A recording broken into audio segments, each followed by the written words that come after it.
audiolivro Platão, a República. Este livro vai ser lido com voz natural, sem recurso à inteligência artificial. Feito o aviso, fica a informação que poderá não estar perfeito, mas estará natural. Assim, podem usufruir da leitura de forma natural e de forma mais humanizada. Livro 1. Sócrates. Ontem fui ao Pireu com Glauco, filho de Arísten, para orar à deusa. E também para me certificar de como seria a festividade que eles promoviam pela primeira vez. A procissão dos atenienses foi bastante agradável, embora não me parecesse superior à realizada pelos trácios. Após termos orado e admirado a cerimónia, estávamos a regressar à cidade quando no caminho fomos vistos à distância por Polemarco, filho de Céfalo. Ele mandou o seu jovem escravo correr até nós para nos pedir que o esperássemos. O servo puxou-me pela capa por trás, dizendo: Polemarco pede que o esperem. Virei-me e indaguei onde o seu amo se encontrava. Está vindo atrás de mim, respondeu o jovem. Esperem-me. Evidente que o esperaremos, declarou Glauco. Polemarco chegou poucos minutos depois, juntamente com Adimanto, irmão de Glauco, e Nicerato, filho de Nicias, e com outros que regressavam da procissão. Polemarco. Sócrates, parece-me que estás indo embora da cidade. Sócrates, a tua suposição está correta. Polemarco. Estás a ver quantos somos? Sócrates, sim, estou a ver. Polemarco. Então, se não fores mais que nós, tereis de permanecer aqui. Sócrates. Existe a possibilidade de convencer-vos a permitir que partamos? Polemarco. Será que conseguireis convencer-nos de se não quisermos ouvir? Glauco. De alguma forma. Polemarco. Sabais então que não vos ouviremos. Neste momento, Adimanto perguntou. Desconheceis que esta noite haverá uma corrida com archotes a cavalo em honra da deusa? Sócrates. A cavalo? Significa que os contendores passam os archotes uns aos outros enquanto correm com os seus cavalos? Polemarco. Sim. E haverá também uma festividade noturna digna de se ver. Iremos assistir a essa festa depois de havermos jantado. Muitos jovens estarão lá e poderemos conversar com eles. Ficai para irdes connosco. Glauco. Não há dúvidas que teremos de ficar. Sócrates. Se julgas assim, é o que faremos. Dirigimos à casa de Polemarco, onde encontramos os seus irmãos Lisias, Eutidemo e também Trasimaco de Calcedónia, Carmintides de Peneia e Clitofonte, filho de Aristónimo. Eu peço desculpa pelos nomes, mas são bastante complicados, mas nada que não se resolva. Havia também o pai de Polemarco, Céfalo, e este se me figurou bastante idoso, pois não me encontrava com ele há bastante tempo. Estava acomodado numa cadeira com almofadas e envergava uma coroa na cabeça, pois tinha oferecido um sacrifício no pátio da moradia. Sentámo-nos todos em cadeira junto a ele. Céfalo. Tu vais raramente ao Pireu, Sócrates, para nos visitar. Devias vir mais vezes. Se fosse suficientemente forte para caminhar até à cidade, não precisarias de vir aqui. Nós nos dirigíamos à tua casa. No entanto, és tu que tens a obrigação de vir cá mais à miúde.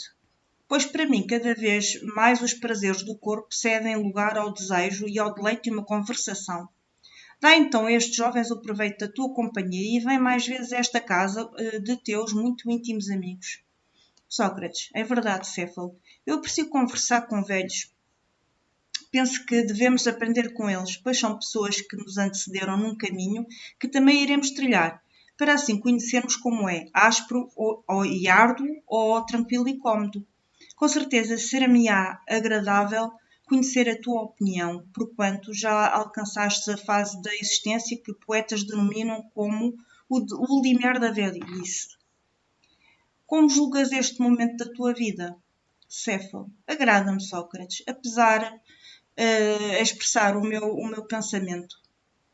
Cultivo o hábito de encontrar-me com pessoas da mesma idade. Muitos de nós lamentam-se, recordam os prazeres da juventude e, ao lembrar do amor, da bebida, da boa comida e de outros prazeres, atormentam-se como pessoas privadas de bens notáveis, que em outra época viviam bem e que agora nem ao menos vivem. Vários manifestam pesar pelas ofensas oriundas de parentes e imputam à velhice a causa de tantos sofrimentos. Contudo, a meu ver, Sócrates, eles se enganam a respeito da verdadeira causa das suas misérias, pois, se ela fosse realmente a velhice, também eu sentiria o mesmo desconforto, assim como todos aqueles que chegaram a esta fase da vida. Mas a verdade é que tenho encontrado velhos que se expressam de maneira muito diferente. Certa vez indigaram o poeta Sofócles em minha presença. Qual é a tua opinião a respeito do amor, Sofócles? Ainda te julgas capaz de amar? Ele respondeu: Falemos baixo. Libertei-me do amor com prazer de quem se liberta de um senhor colérico e truculento. Naquela altura dei-lhe razão e dou-lhe ainda hoje, porque é bem verdade que a velhice nos proporciona repouso, livrando-nos de todas as paixões. Quando os desejos diminuem, a asserção de Sofócles revela toda a sua justeza. E como se nos libertássemos de inúmeros e enfurecidos senhores. No que diz respeito aos desgostos, aos aborrecimentos domésticos, estes têm apenas uma causa, Sócrates, e não é a velhice, mas o caráter dos homens. Se eles tiverem bom caráter e espírito equilibrado, a velhice não lhes será um fardo insuportável. Para os que não são assim, tanto a velhice quanto a juventude lhes serão desgostosas. E eu, encantado com as suas palavras e desejoso de continuar a ouvi-lo, provoquei-o e disse-lhe: Eu creio, Céfalo, se não serem muitos os que apoiam as tuas ideias, porque julgam não ser teu caráter. Porém, a tua riqueza que te ajuda a tolerar a velhice. Com efeito, o dinheiro traz muitas compensações. Céfalo, é verdade que não me apoiam. E têm certa razão, apesar de não ser tanto como creem. Existe muito de verdadeiro na resposta de Temsófocles ao indivíduo de Serifo que o insultou, dizendo-lhe que era famoso por causa da sua pátria e não por causa dos seus méritos. Eu teria-me transformado num homem célebre se tivesse nascido em Serifo. Também, tampouco tu, se fosse ateniense. Do mesmo modo, aqueles que, não sendo ricos, se lamentam da velhice, poder-se-ia dizer que, se é verdade que o homem bom não pode ser totalmente feliz, na velhice também a riqueza alguma poderá proporcionar a paz a um homem mau. Sócrates, diz-me, Céfalo, tu obtiveste por herança os teus bens ou os conquistaste? Céfalo, quanto é que eu conquistei, Sócrates? Como comerciante, fiquei entre o meu avô e o meu pai. O meu avô, de quem possuo o mesmo nome, recebeu por herança uma fortuna quase igual à que eu tenho agora e a aumentou. Enquanto o meu pai, Lisanias, tomou a menor do que é hoje. Eu ficarei satisfeito se não a deixar diminuída a estes jovens e sim um pouco superior. Sócrates, perguntei isto porque pareceu-me que não estimas a riqueza em excesso, ao contrário daqueles que a adquirem com o próprio trabalho, e os quais a prezam muito mais. Da mesma maneira que os poetas adoram os seus versos e os pais aos filhos, um comerciante pesa a sua riqueza por ser obra sua, e também por causa da sua utilidade, igualmente a todos os outros homens. Este motivo é porque é difícil a convivência com eles, pois se interessam apenas pelo dinheiro. Céfalo, tens razão. Sócrates, diz-me uma coisa, qual foi o maior proveito que recebeste pelo facto de possuires tão grande fortuna?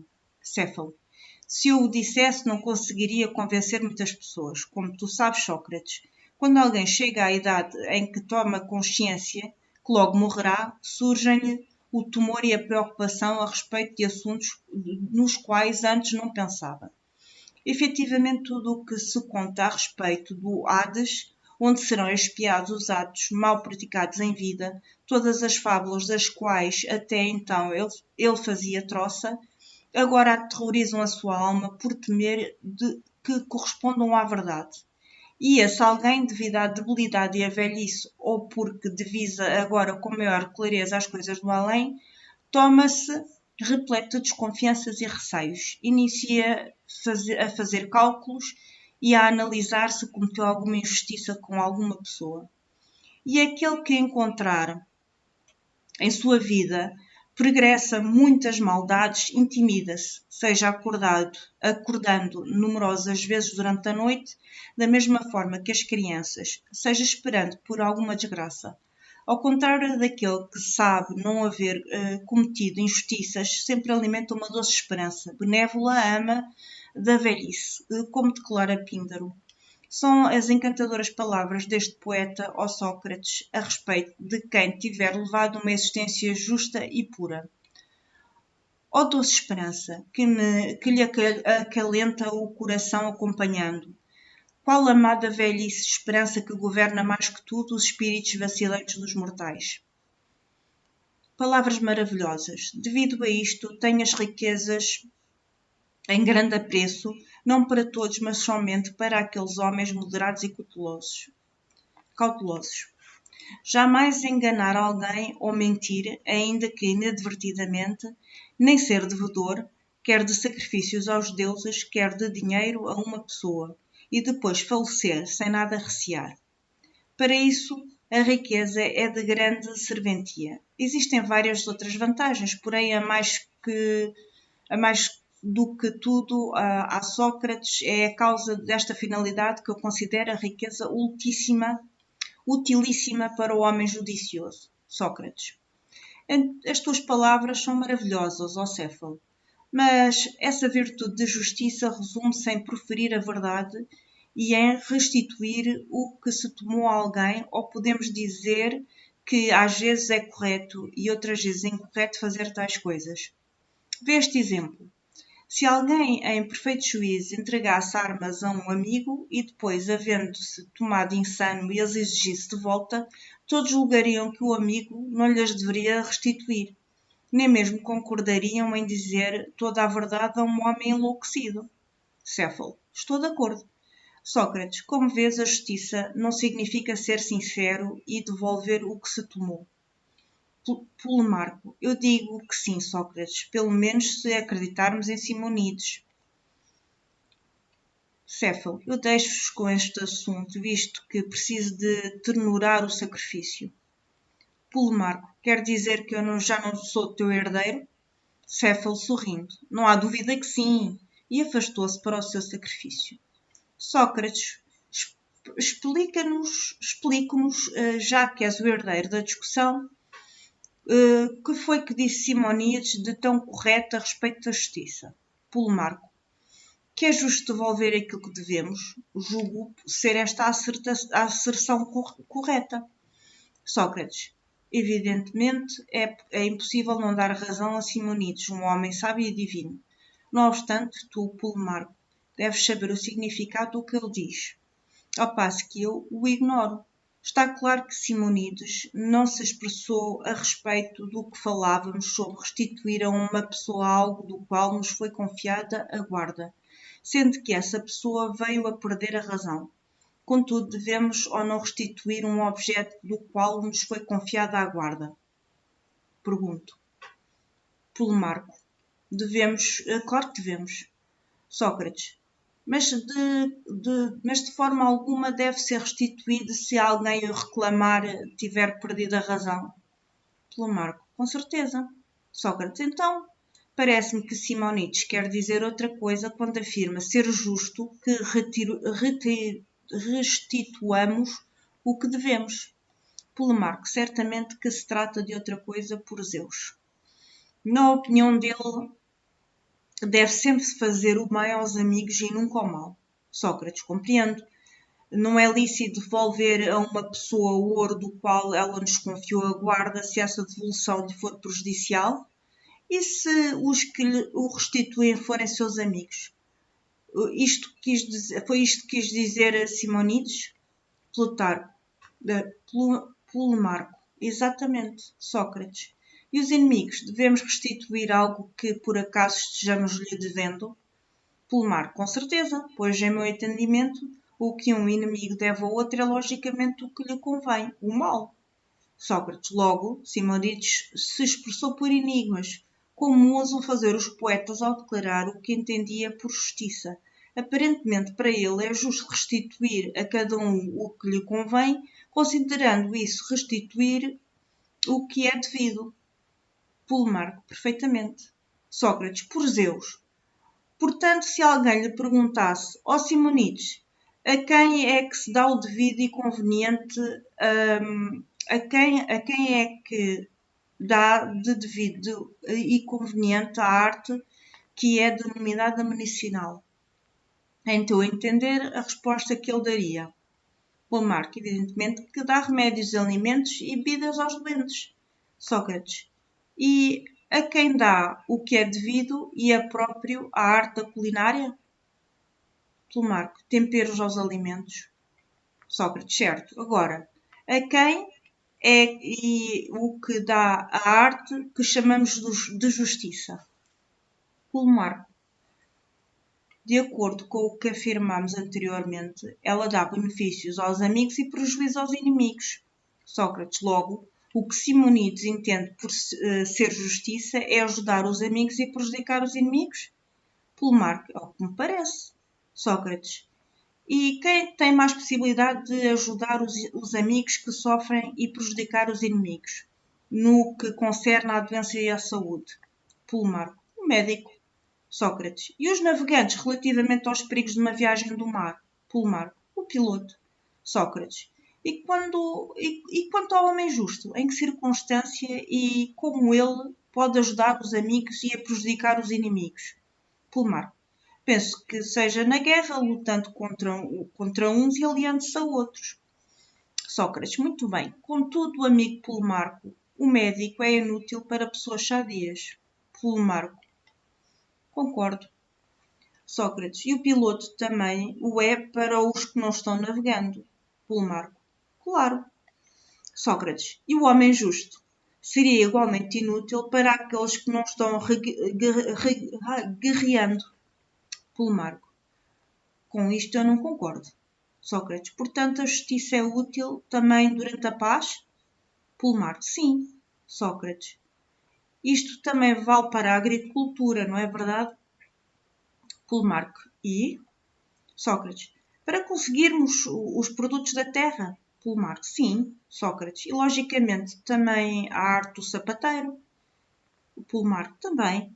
Sócrates. Para podermos conseguir sapatos, certo? Plutarco. Claro que sim. Sócrates. Então, qual é o objetivo do uso ou posse de que objeto a justiça é útil em tempo de paz?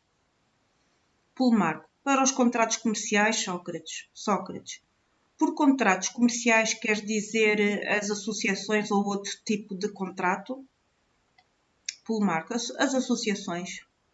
Sócrates. Sendo assim, quem é mais útil no jogo? O justo ou aquele que sabe jogar bastante bem? Plutarco. Aquele que joga bem. Sócrates. E quem é mais útil para assentar tijolos e pedras? O justo ou o pedreiro?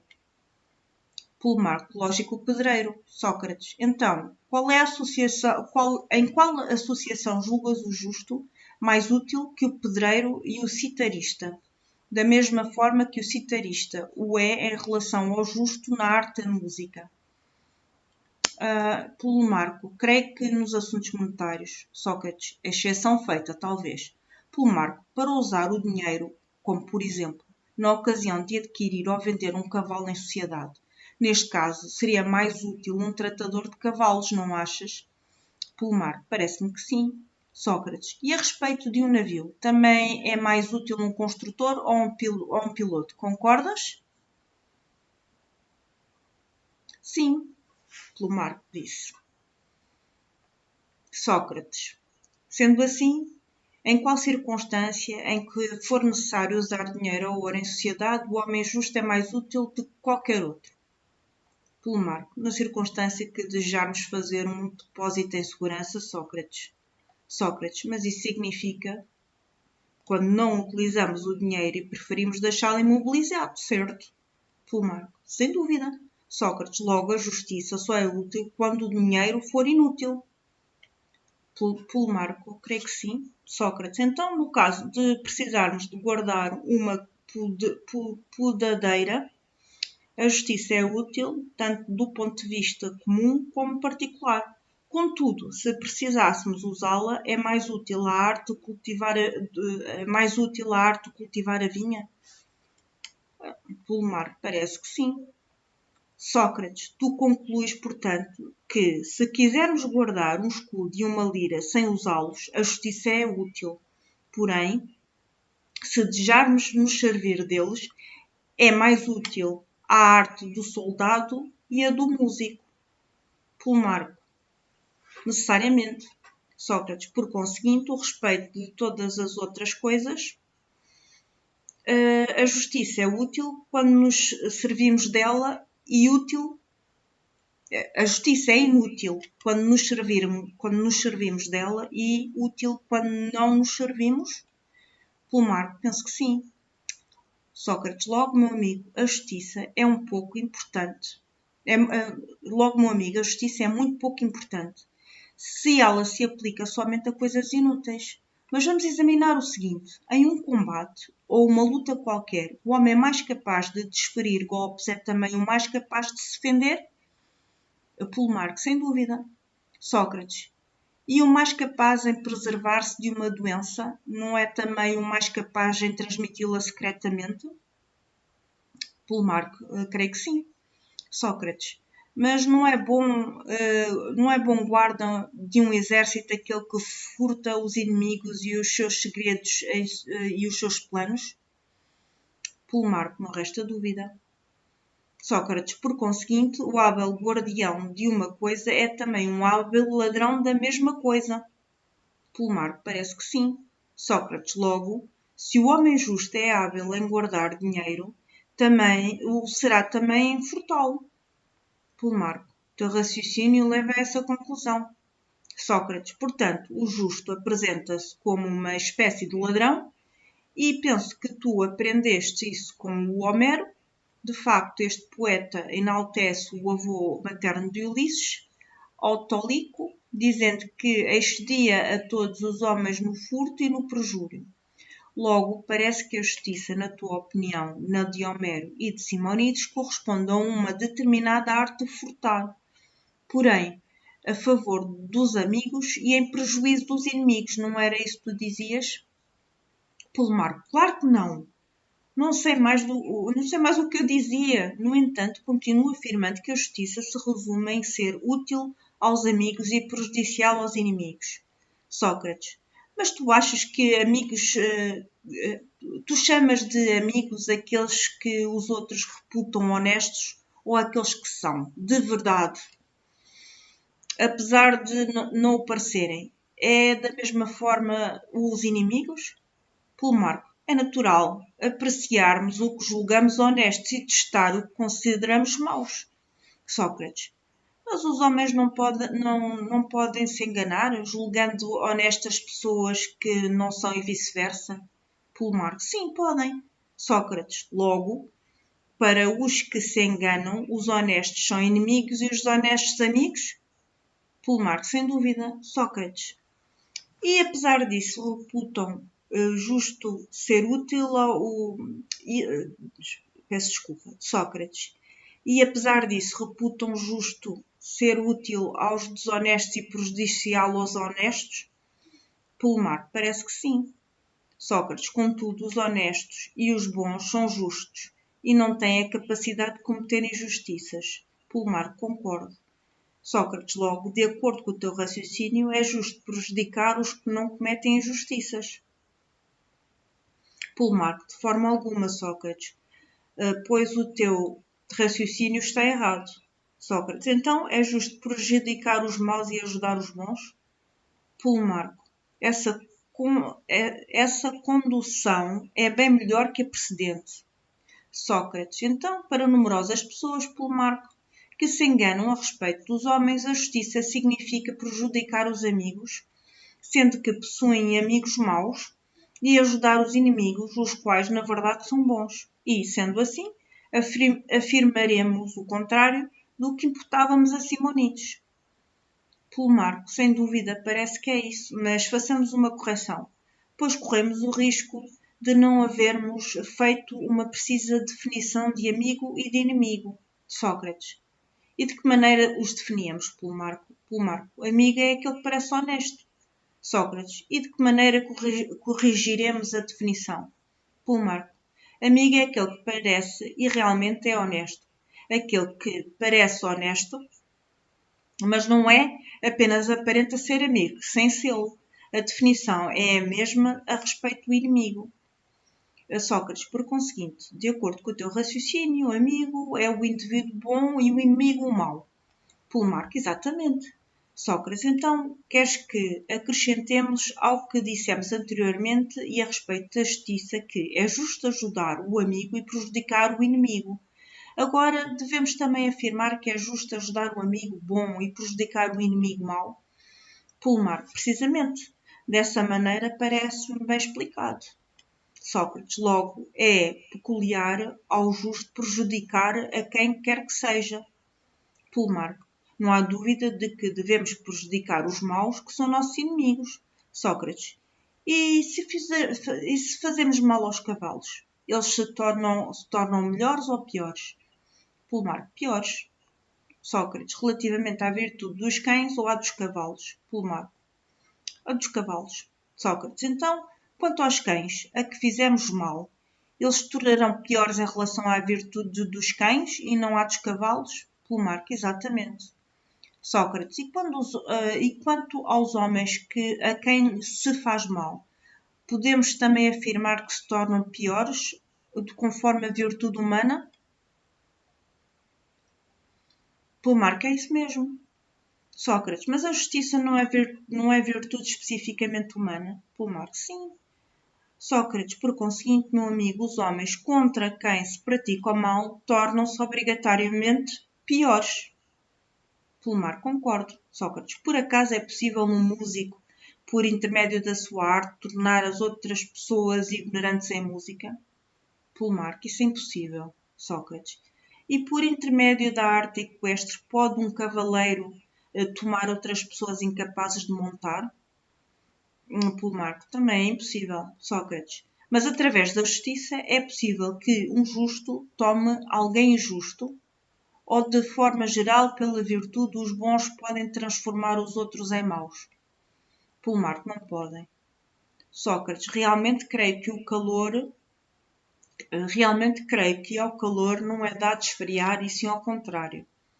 Marco, justamente. Sócrates, nem a aridez é dado emudecer, mas o contrário. Marco, não há dúvida. Sócrates, nem ao homem bom ser mau, mas ao contrário. Marco, é o que parece. Sócrates, portanto, o homem justo é bom? Marco, evidentemente. Sócrates, então, Marco, não é adequado a um homem justo prejudicar seja um amigo, seja ninguém, mas é adequado ao seu oposto ao homem injusto. Marco, o que estás a dizer é pura verdade, Sócrates. Sócrates, por conseguinte, se alguém declara que a justiça significa restituir a cada um o que lhe é devido, e se por isso se entende que o homem justo deve prejudicar os inimigos e ajudar os amigos, não é sábio quem expõe tais ideias, pois a verdade é bem outra. Não é lícito fazer mal a ninguém e em nenhuma ocasião.